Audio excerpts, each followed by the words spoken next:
Welcome into the Nashville Game Changers podcast. I'm your host, Jill Jelnick. Really excited about our guest this week. She is easily one of the most prominent sports business faces here in Nashville for over the last decade, but also one of the biggest trailblazers when it comes to women in sports, specifically with front office roles. Really excited to introduce our guest, Michelle Kennedy, COO and also president of the Nashville Predators. Always been a big fan of yours, Michelle. To have you here today and on this podcast means so much to me, especially how busy you are. Well, you're very kind, and I am delighted to be here. I'm always going to say yes to you, Jill, so I am happy to be here. And let's dive in. Let's chat. Let's do it. I joke because obviously with the Nashville Predators season being over, this is their off season. But for you, there is no off season, right? This is probably even a busier week for you than out of this whole summer because the draft Friday. Draft's coming up. So yeah, we are busy all year long. When hockey's not going on, we still have concerts. We have a whole lot going. And as you said, this week is the draft. So never a dull moment. 2 weeks from now, I am going to jump on a plane and fly to Italy. But between now and then, I am busy all day, every day. I mean, obviously, the draft has got to be even, top of your list. But I'm going to assume that Italy is probably the back of your mind too. That sounds like back of my mind. Yeah, it's. I take between meetings. I am texting or emailing with the travel agent to get last minute details. Yeah. But certainly the draft is much more important for the purposes of our conversation. I'm really excited to have you on the podcast, not only because I can't wait to dive into being a woman in a male-dominated field, a topic that's close to my heart, but also your journey is so fun and fascinating. And for those who aren't aware of Michelle's journey, she has worked so hard to get to COO and president, but you've also had some fun stops along the way. And it kind of started with you being here in Nashville playing basketball for Vanderbilt, which a lot of people don't know that you were. Not many people at all know that, because I often say I think I was the most anonymous player in Vanderbilt history. I had a great seat for 4 years. I was a great cheerleader for my teammates, but from my small town Kentucky upbringing, a huge privilege to have played at Vanderbilt, and a huge part of the rest of my story. But you're hard pressed to find many glowing statistics of my time there. But yeah, I often say when I was a student athlete at Vanderbilt, there was a woman who traveled with us on our road trips named June Stewart, and so I was always really intrigued by what Miss Stu did, and so I would spend time sometimes on road trips, kind of just sitting and talking to Miss Stu, and it's at that point that I became really intrigued with sports and entertainment as a profession. But I could also discern that, especially at that time, I was at Vanderbilt from 88 to 92. So a long time ago, and it just felt real mom and pop-ish. It was an SEC school, but a small one. And so I thought to myself, you know what? I want to be able to bring to this world my notions of what is good business, what's bad business. And so I think I need to go out and develop that. I need to go out into the world before I come into sports and entertainment and do that. So the way that I did that, my laboratory, if you will, was working for KPMG. So I audited financial statements for 5 years, saw a lot of really good things, saw a lot of really bad things. And at about the 5-year mark, I thought to myself, you know what? I think I know enough to be dangerous. So I'm going to start looking for my first job in sports and entertainment. And so, as luck has it, the guy who was the business manager in the athletic department at Vanderbilt, where I'd gone to school and still had, a lot of people were around that I'd known from my college days, he was going to leave to start his own business. And so I started getting all these calls. Michelle, I know that you're thinking about this business. You should apply for this job. It sounds like the perfect fit for you. So I applied for that job, and at the ripe old age of 27, Todd Turner, who was the athletic director at the time, and Lauren Brisky, who was the CFO, Vice Chancellor for Administration on campus, hired me to run the business of Vanderbilt Athletics. And I think about it now, Todd was probably about my age. I was 27. I'm not sure I would take that leap. That was kind of a leap to take. But it ended up being the most critical 7 years that I spent in my career, because I saw so much. It was still a pretty small enterprise. And so we got involved in everything. And it was very early in my tenure there that I say to people, I felt like I started practicing street law when I was there. And so I walked into my office one of the first days that I worked there. And it was during the time when the Titans, Oilers then were moving to Tennessee. They had played in Memphis. That didn't go so well. So they needed a place to play for one more year before the stadium was going to be ready. Right. And so I'd read about it in the paper. You know, everyone was talking about it. So I walk into my office, and on my desk is this contract. And I look at it, and I'm like, oh, well, cool. That's the contract between the Tennessee Titans and Vanderbilt. So I guess I'll find a place to file it. So I open it up, and it's redlined. It's unfinished. And I had my first oh shit moment. I was like, oh my gosh, it's my job to finish this. And so I'm this 27-year-old kid who has no formal legal background. I had some decent common sense and a decent business background. But that's where I say that I started my street law career. And so for 7 years while I was at Vanderbilt in college athletics, a lot of different legal things made their way to me. We didn't have an in-house attorney in the department. And so people, I think, sort of thought, well, she seems pretty decent at the business stuff, so we'll just bring the legal stuff to her as well. And so I was fascinated by it. It just resonated with me. I was so intrigued by how analytical it was and how sensible it seemed to me. And it was one day after a mediation that we had with an employee who had left the department on some terms that weren't satisfactory to him. So we had this mediation, and it was me and two real attorneys on our side in our room doing the mediation. And after that mediation, we resolved it in a reasonable way for the athletic department. And the attorneys who were there said to me, Michelle, you were great. If you had not been here today, I don't think we would have gotten this resolved. Wow. And so I had already sort of felt like a street lawyer. And then when they said that to me, I'm like, you know what? I need to go to law school. And so it was around the time when I was starting to get headhunter calls about athletic director jobs. And I just didn't feel like that was the next thing for me. I felt like when I was at Vanderbilt at that time, we had this perfect puzzle of people around the executive team table. And we all sort of took different angles to different issues. And mine was always looking at the bottom line. I wanted to see what the economic, financial, business impact was. And I really felt like, and I still do feel like, that if you're going to be an athletic director, your first consideration should be the student athlete. I wasn't out to hurt student athletes. I saw what a great thing it was. I'd been a student athlete, but that wasn't where my philosophical alignment was. And so at that time, I thought, you know what? At this point, I'm about 33 when I made this decision. I'm 33. My responsibilities in life are a mortgage and a cat. So let's do this. Let's take this departure and go to law school. And everyone that loved me, everyone that was a friend of mine or a family member thought I was crazy. I was a senior associate athletic director for internal affairs, senior woman administrator in an SEC athletic department. And I'm telling all these people I'm going to walk away from all that to go to law school. And so it felt so right to me. It felt so logical to me that none of that noise sort of distracted me from it. So at 34, I enrolled as a full-time law student at Vanderbilt and continued to do consulting work for the CFO during that time because I needed something age-appropriate to do. And it was during that time that CFO, who I call my professional mother, she had such a huge stake in my career. She was on the Sports Authority board, met Ed Lang, who used to be the president of business operations of the Preds, at a Girl Scout luncheon.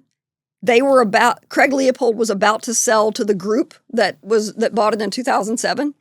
And he said to her, we're thinking about bringing in in-house counsel for the first time. And she said, I've got the perfect person for you. Say less. I got you. Yeah. I got and the so woman. She said to him, the only detail is that she's in her second year of law school right now. Why Ed didn't just get up from the table and walk away, I don't know. But that's how it all was hatched. And so when I was still in law school, still doing consulting work for Lauren, the Preds leased me 2 days a week to go down to the arena and check. They checked me out. I checked them out. I became their, sort of part-time legal counsel while I was still a law student.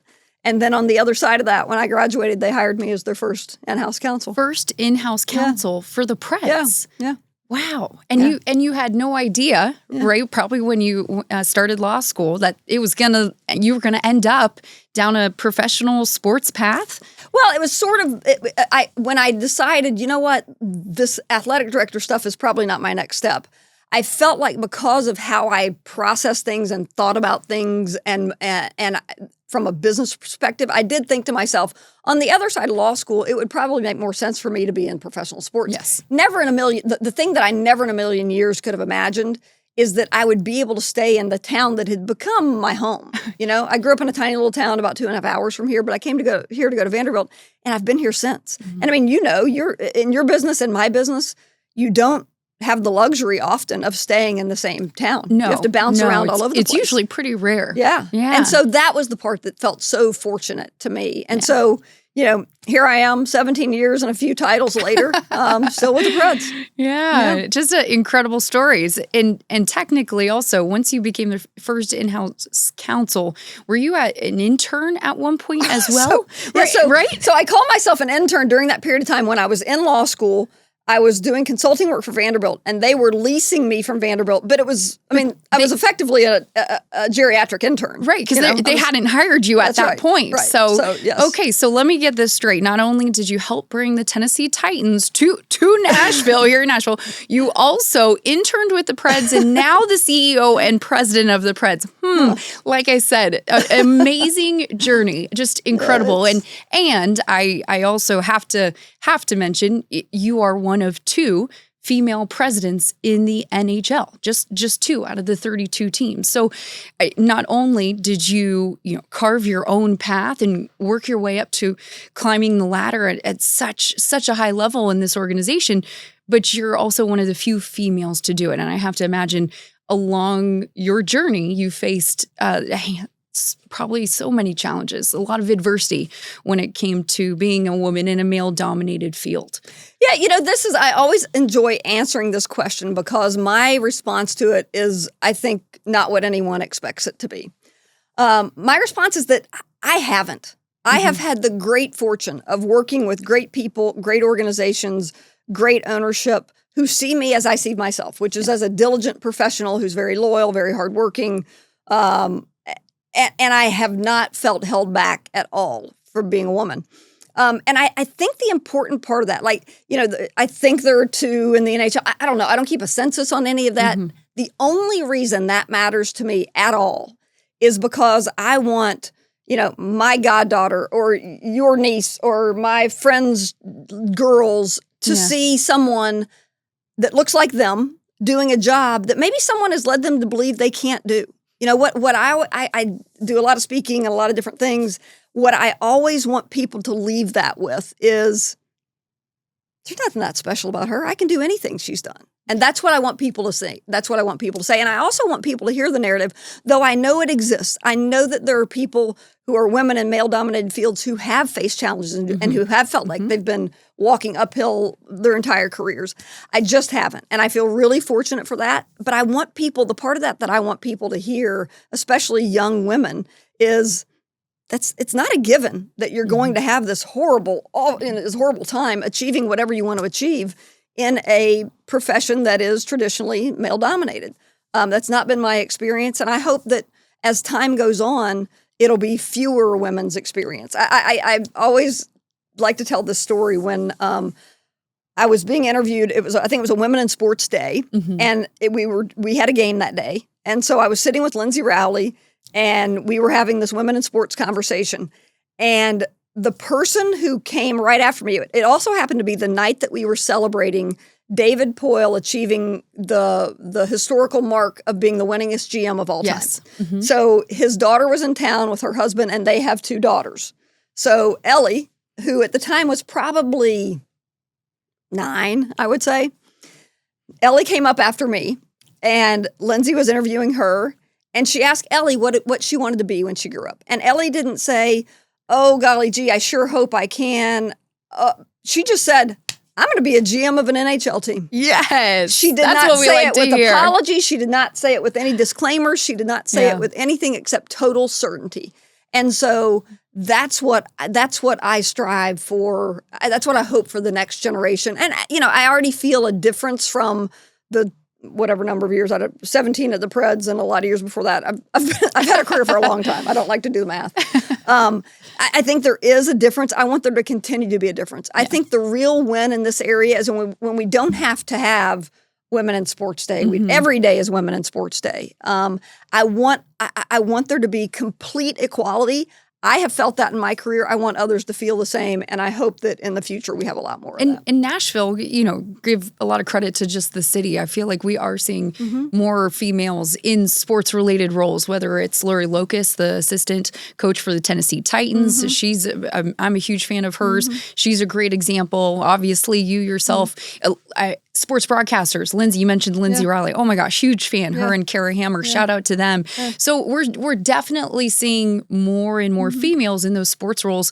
And you alluded to it a little bit earlier. It's baby steps, right? But at some point, we want to just be able to kind of break that glass ceiling and be okay, it's finally broken. Now we can stop talking about it and we can continue to climb. So we're working on it. But I love your take on that. You are right. You don't hear a lot of women always give that answer when it comes to facing adversity. I also think it says a lot about you, and it's your work ethic, how hard you had to work to get to where you are.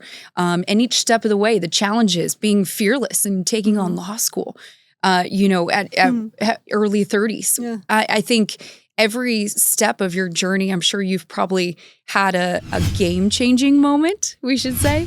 But is there one moment maybe that sticks out to you more than most along your career path where you kind of had a moment to be like, you know what, this may not have been my idea in the first place or the direction I sought out, but I'm grateful for this moment and where it's led me? Yeah, I think the thing that I think about now, it did not occur to me at the time because, as I said, when I was making that transition from being a professional back to being a student, I just felt like it was so sensible. Why does this not make sense to everyone? But when I look back on it now and think about how, and it wasn't that I was there was no one to really apply resistance. As I said, my responsibilities in life were a mortgage and a cat.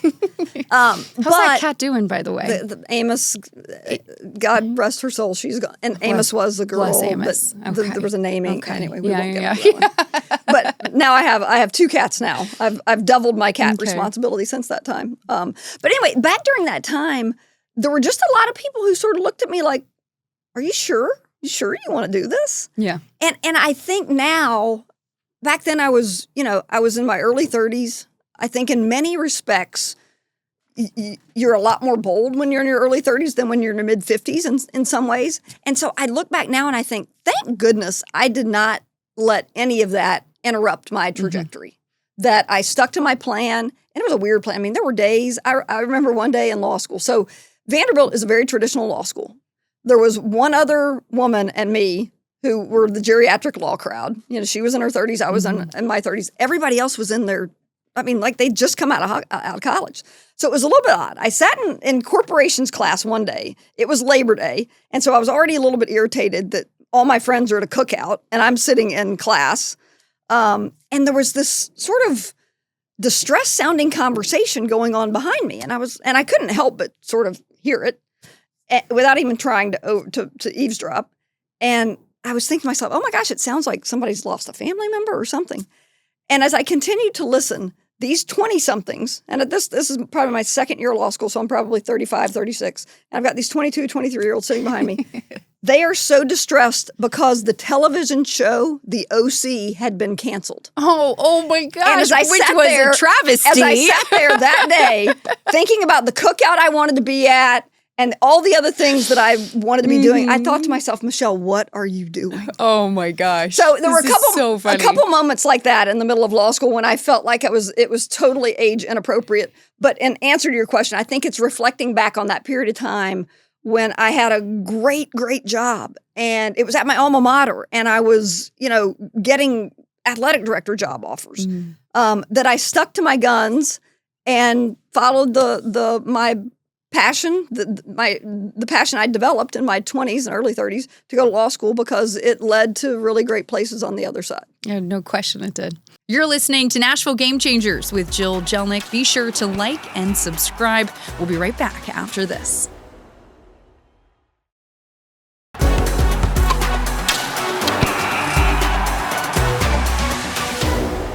And Michelle, for someone that may not be familiar with the day-to-day responsibilities of a professional sports team president and COO, how would you kind of describe your day-to-day life?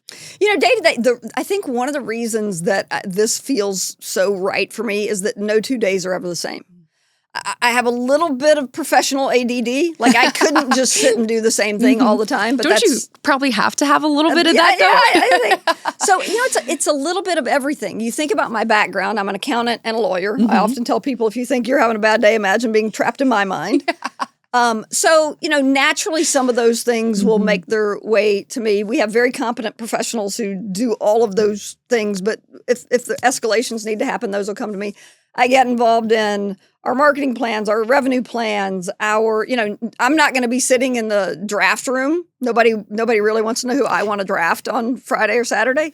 But, we are a very integrated organization in that many places, many sports franchises don't have the blend of sports or the business, the blend of hockey in our case and business that we do. We are so fortunate that we work very, very closely together on hockey shows. We run ice rinks. We run another arena up in Clarksville. So it's any of those things. Yesterday, I was at the Nashville Cats game in Clarksville. There you go. Because they were able to qualify for the playoffs, and we hope that Clarksville will be the new home for the Cats going big forward. Deal. So it's everything. It's just before I came here, I had a meeting about an HR issue. When I get back, I've got a meeting about some revenue initiatives. It's everything. And that's what to me is is so great about it, because there's always something. If there was anything that I wished, it would be just to be slightly less busy certain days. But I'm not very good at sitting still. I'm not very good at not being busy. So it serves me quite well. It also seems very typical of Nashville, right? Like on any given day, you'll have, a sporting event, or whether it's Titans or Preds or the Sounds. You'll also have a big country music artist in town. Right. You'll also have a festival. You also have this. So I imagine you also have maybe crossed paths with some, not just obviously big sports figures, but with some country music stars, entertainment stars with Bridgestone. Do you have a fun celebrity story that you've met in your time? It's so fun to see. Some people that most people see as celebrities, we see as just part of Smashville because they're there so often. Well, welcome to the club. I was just having this conversation the other day with someone. Keith Urban and Nicole Kidman are in our building a lot and are such nice people. Yeah. Jelly Roll is just the most huggable, lovable guy in the world. It's fun to see them there and just as a fan. Yeah. And they love what we do as an organization. They love hockey. They love our team. And, what you develop an appreciation for in the business that we're in is they're just people. Yeah. And they kind of become friends over time, and you're just happy to see them. And we love their support. We had that bobblehead series this year. Yes, so that was really popular. That was so much fun. Keith and Jelly Roll and Trisha and Amy and Vince and Tim McGraw. I mean, it was fun to see how they all embraced it and loved being a part of what we do. Because we often say, and it's never more true than a season like the one we just had, it is just as important for us to be a positive part of this community as it is to be successful at hockey or to put on 200 concerts. And that you really see that in a season like this season. It's no secret to anyone that we did not have the season that we expected to have, that anyone expected us to have. But you know what? Our fans kept coming and people kept supporting us. And I don't want to test that theory any further than this year, but I will tell you. Right there. There's the line. Right. We're no crossing it. But I was heartened to see that. And I think it's that.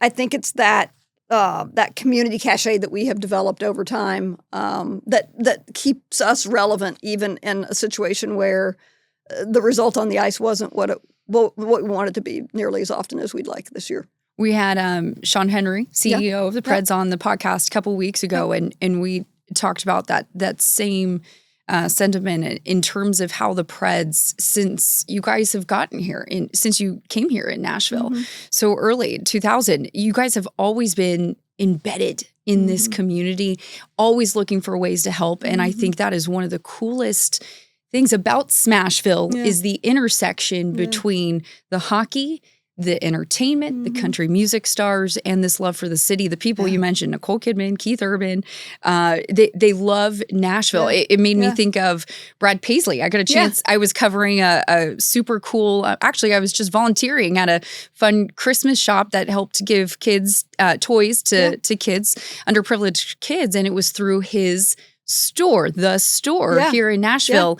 And meeting him, I was like, he just loves the city. He's like anybody else. Right. I mean, he's got an amazing voice and a bunch of records and awards, essence, but other than that, he's like everybody else. Yeah. Yes. Yeah. And I think that's so much fun. I think the Preds do an exceptional job of tying those strings together that help make this community what it is. Well, thank you. That means a lot to us, and that is absolutely with great intention that happens. We, when Christmas Day bombing, we were the first place that they called to see if they could set up ground zero to bring in all the different federal agencies. And yes is always the answer. During the tornadoes that happened just before COVID hit, we opened our doors. So many people were suffering without electricity. We opened our doors and fed people lunch. Like we often say that we have a megaphone and people listen to us. That might defy logic, but people listen to us. And if we don't use that megaphone for good, then we're just not doing it right. I think you hit the nail on the head. So it's very, very important. You're listening to Nashville Game Changers with Preds President and COO Michelle Kennedy. Stay with us. We'll be right back after this.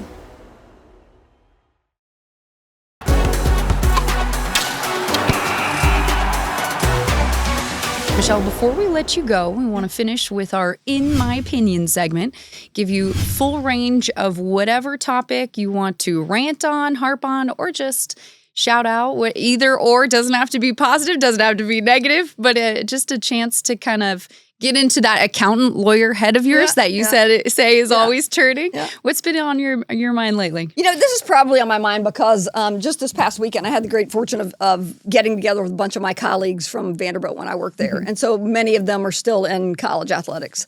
And so it just breaks my heart a little bit that college athletics is going through some of the stuff that it's going through. I think the convergence of an open portal and NIL at the same time created some things that I don't think are great. And I hope that they figure it out. I hope that we can reinstate some of that collegiate feel to college athletics, or minimally that they create some more parameters around what it is that if you think about it. So we have free agency. It's part of our business, but we also know when folks are up for free agency, when their contracts expire. College athletics doesn't have that. They are open season all the time. My text to Candace when Lee, who's the AD at Vanderbilt, when each of her basketball teams lost their final game in the tournament this spring, was great season, and I am so sorry that you have to immediately begin recruiting those people that already play for you. It's just, I just think it's so difficult. And so I left college athletics a long time ago for different reasons, but I sit here today and so grateful for so much that's happened in my career, and my time with the Preds has been just the cream of the crop in terms of my experience as a professional. But it makes me sad. It makes me glad that I left 20 some odd years ago. Yeah, me too. And it makes me sad for what all those people have to. They have to put Humpty Dumpty back together again in some way. And it's just icky. Icky is a great word. I actually really love that word. I've had this conversation numerous times, as I'm sure you have, and icky seems actually like the best adjective to describe it all. You mentioned Candace Storey, who. Talk about a game changer, right? Nashville Game Changer. She's amazing. The AD, and I think about the coaches. The coaches that all, like you said, all of a sudden season's over. I got to re-recruit the players that I already have. And this is not what they signed up for. You've seen some coaches leave the game because now it's too much. It is. And so you see now colleges hiring general managers, which they have to do. I mean, they're going to have to acclimate to a professional system, but if they're going to do that, they still need to have some more parameters that they don't have right now that makes it almost impossible. It's like nailing Jell-O to a tree. That's hard to do. Yeah, That's very hard to do. Very hard to do. I haven't been able to ask anyone this question when it comes to the state of college sports, but because of your law background, because of your experience, I think you might be one of the most qualified people to talk about it. What could be a potential solution in your mind when it comes to the contract / the money ceiling for paying college athletes in the NIL? Yeah, I mean, I think minimally they have to establish some parameters. As I said, when we go through free agency, we know based on age, contract terms, all those things, we know when we're going to have a player who's a restricted free agent or an unrestricted free agent. Effectively, college athletics exists in a perpetual state of unrestricted free agency. And that's just not sustainable. You cannot, it's just not sustainable. And so I think they have to create something around having more of a system in place whereby you're not every day at the end of every season, in the middle of every season. I mean, you can't. I mean, and by saying this, I don't mean you shouldn't treat your student athletes well. You should. You always should. Of course. But there's a difference in that and constantly recruiting because you're recruiting your own student athletes to stay each year. And so while there is this freedom of choice element now and that's great for student athletes, there has to be some sort of structure that is more robust than it is now because I just don't think this system is sustainable. And I don't think it's good for college athletics to not have any of those parameters. So I hope now that the House settlement has been approved by the judge. That's right. Which was a huge deal. It was a huge deal. And so now I think there's an opportunity for everyone to know, okay, here now is the new playing field. This is what we have. From that, there are going to have to be augmentations and also there are going to be legal challenges. I mean, it's the next few years I don't think are going to be very fun or very definitive in terms of establishing what I'm talking about. But I think that everyone that I've talked to in college athletics, and I talk to a lot of folks because a lot of them are my dear friends, feel like, they understand that there is a task ahead, but they feel like we'll get there out down the road a bit. There's going to be, I think that days are going to be darker before they're brighter. But I think that there is a general acknowledgement that something's going to have to change, that this is not sustainable. And like you said, hopefully light at the end of the tunnel. Right. Fingers crossed for that. Michelle, thank you so much for coming on the podcast. I love hearing your story and, oh my goodness, all the fun moments in your journey and what led you to where you are today. And I learned so much, right, about bringing the Titans here to Nashville. Also, we gotta get Keith and Nicole and Brad Paisley on this podcast. I think we got that Kansas story. Lee, let's go ahead and throw her in there too. So loop them in. Also, Preds first round of the NHL draft this Friday. You guys having a big three first round picks. That's a big deal. First time ever in franchise history we've had that many. The fifth pick is the first one that we'll have, and then a couple number more 5 later in the round. And that will just be the start of a fun weekend. And I know you guys have a huge watch party at Bridgestone Arena, a beer fest Saturday. Right. The fun never stops. There is no reason not to be at Bridgestone Arena this weekend. We'll be there all weekend. Yes. So looking forward to it. I'll be there. And again, thank you so much thanks for everything you do for the Preds, for the community, and also just everyone here in the sports world. Thank you. Thank you for giving me a microphone and hanging out with me for a little while. Yeah, not bad, right? No. Yeah.